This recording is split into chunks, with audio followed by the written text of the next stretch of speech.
So we're going to do the 411 for you. 411 stands for 4 questions on one piece of paper in less than 1 hour. And basically, we use this to train people on how to share the gospel.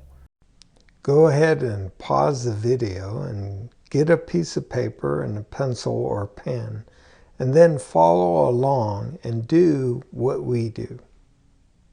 Now, the first thing that you're going to do is you're going to take a piece of paper and fold it so that we have 4 sections. So, fold it like this, and then one more time. And we like to keep this fold nice and small so that we can fit it into a Bible or notebook. And so this is the 411. And by the way, you may have learned how to do this a different way. We have basically simplified the 411 to its irreducible minimum. So this is super simple, and even a baby Christian can reproduce this. So what I want you to do after you've folded your paper is go ahead and write down the correct questions. First one is why, and then open it up like a book. And then the next question is what.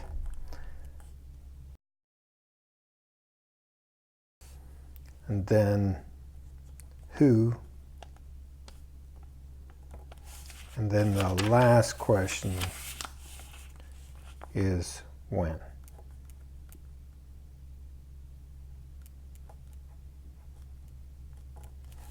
All right, so let's start with the why. And we start with Matthew 4:19,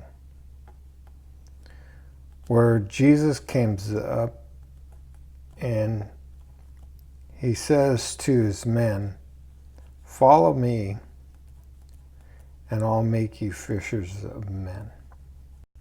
Now this describes our identity and what we ought to be doing as followers of Jesus. Jesus says, "Follow me." Basically, he's saying, be my disciple, be my apprentice. And he says, I'll make you fishers of men. And so our identity is wrapped up in following Jesus and being fishers of men. So we follow Jesus and we share the gospel.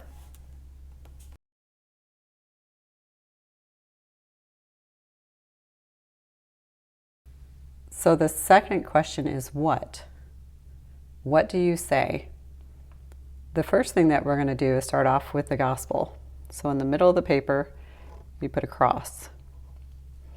Then we're going to put an arrow down, arrow across, arrow up, and a crown. And we'll explain each one of these. So with the gospel, we start off by saying, God loved us so much that he sent his son Jesus down to the earth. Jesus lived a perfect life. Then he died on a cross for everything we've done wrong. He was buried, and 3 days later he rose from the grave, proving that he is the King.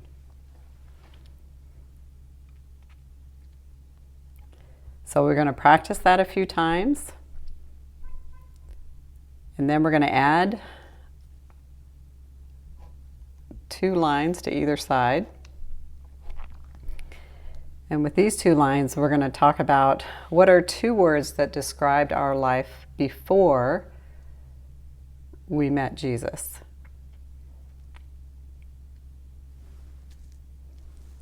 So for example, 2 words would be frustrated and guilty. So now we want to practice this with the gospel. So it would sound something like this. before I met Jesus, I was frustrated and I often felt guilty. And then someone told me that God loved me so much that he sent his son Jesus down to the earth. Jesus lived a perfect life. He died on a cross for everything I'd done wrong. He was buried. 3 days later, he rose from the dead, and now he's the king. Okay, and then once they practice that, then you want to add 2 words that describe your life after you accepted Jesus. So in my case, I'm going to put forgiveness and freedom. Okay, so now we're going to start from the beginning with the 3 parts and add our after part. So before I met Jesus, I was frustrated and felt guilty. And then I heard about how God loved me and sent his son Jesus to the earth. Jesus lived a perfect life. He died on a cross for everything we've done wrong. He was buried, and then 3 days later he rose again, and now he's the king. And when I asked Jesus for forgiveness and made him my king, I felt a sense of forgiveness and freedom. And then the final thing we're going to do is we're going to ask a question. And the question is, have you asked Jesus for forgiveness and made him your king? Okay, so now let's add all the pieces together. There was a time in my life when I felt frustrated, super guilty. Then someone shared that God loved me so much, he sent his son Jesus down to the earth. Jesus lived a perfect life. He died on a cross for everything that we've done wrong. He was buried, and 3 days later he rose from the dead, and now he's the king. After I chose to ask Jesus into my life, I felt a sense of forgiveness and freedom. How about you? Have you asked Jesus for forgiveness and made him your king? So now I'm going to give you another example. My 2 words before are foolish and afraid. And the 2 words after is wisdom and courage. There was a time in my life when I was doing foolish things and I was afraid, constantly afraid. And someone told me the story about God loving me so much that he sent his son Jesus to the earth. He lived a perfect life. He died on a cross for all the things, the messed up things that I did. And then he rose from the dead. And now he's the King of Kings. So I asked Jesus to forgive me for all the messed up stuff I've ever done. And I started following him as my king. And ever since that day, I've been making wiser decisions, and I have the courage to live life. How about you? Have you ever asked Jesus for forgiveness and made him your king? Now have them practice their story and God's story several times until they're competent and confident. Okay. The next question is who?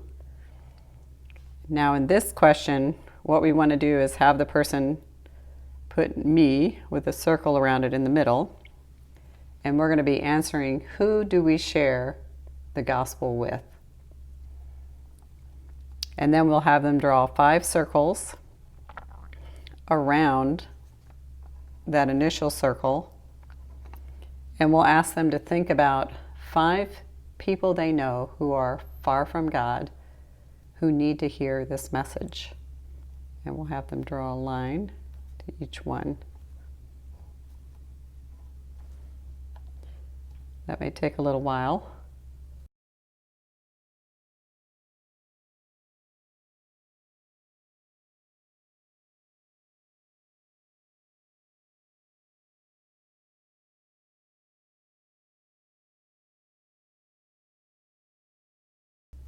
You may have to help them with this a little bit because it could be family members, it could be people in their neighborhood, people that they work with, people that they see on a regular basis, those who are at the gym or another activity that they're involved with. And then once they've come up with these names, then you can ask them to think of somebody that those people know who, if they were to come to Christ, they would be able to influence and share the good news with as well.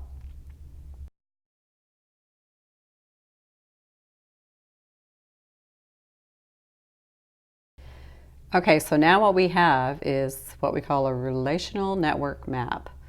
So this map, these are people that you want to be praying for and looking for opportunities to share the gospel with.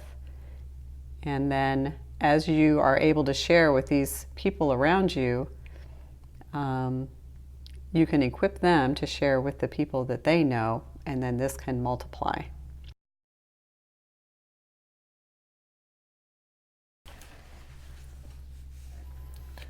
Now the last question is when. And so we're going to ask 3 more questions under when.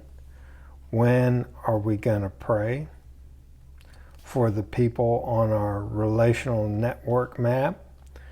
When are we going to share our story and God's story with people on our relational network map? And then the last one is, when can we meet again to talk more about following Jesus?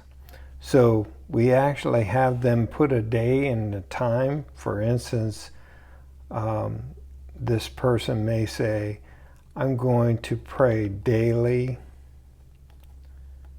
at 7 a.m. for the people on my relational network map. I'm going to share with Sue and Bill on Tuesday when I see them.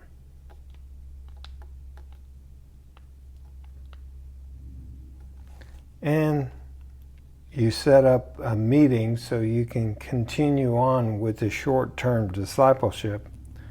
Let's meet Wednesday night at 7 p.m. at your house.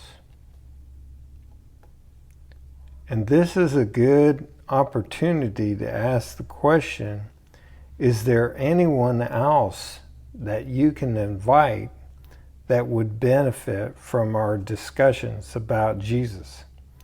And so you can ask that question, anyone else that you can invite.